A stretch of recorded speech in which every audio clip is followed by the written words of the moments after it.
Abiso, ang video na ito ay naglalaman ng buod ng akdang El Filibusterismo. Ang mga kaganapan, tauhan, at mga pangyayari na naiulat ay salig lamang sa buod ng akda at maaring may mga pagbabago o pagkakaiba sa orihinal na teksto.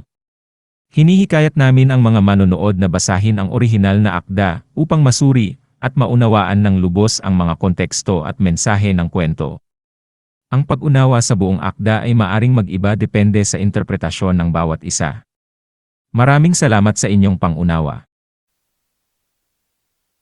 Sa Kabanata 36 ng El Filibusterismo ni Jose Rizal, ang pangunahing pangyayari ay ang masalimuot na pagtutuos sa pagitan ni Simon Crisostomo Ibarra at ni Padre Florentino.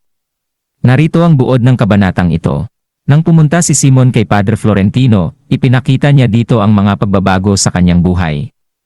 Inihayag ni Simon ang kanyang layunin na paghigantihan ang mga taong nagpahirap sa kanya at sa kanyang mga kaibigan. Subalit, napagtanto ni Padre Florentino na ang landas ni Simon ay puno ng karahasan at pagkasira at ito ay hindi makakabuti sa bayan. Ini-encourage ni Padre Florentino si Simon na isipin ang ibang paraan ng pagbabago. Sa gitna ng kanilang pag-uusap, nag-alsa balutan si Padre Florentino at ipinakita ang mga lihim na sulat ni Simon, kasama ang mga planong magdulot ng pagkakawatak-watak sa mga Pilipino.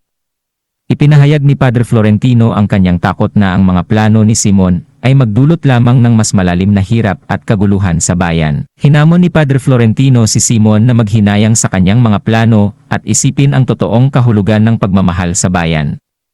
Nagtungo si Simon sa ilalim ng ulan at iniwan ang mga planong ito.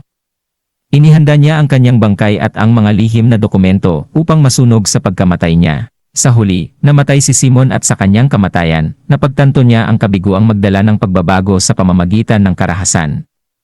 Binigyang diin ng kabanata na ang tunay na pagmamahal sa bayan ay hindi dapat may halong kasamaan at karahasan.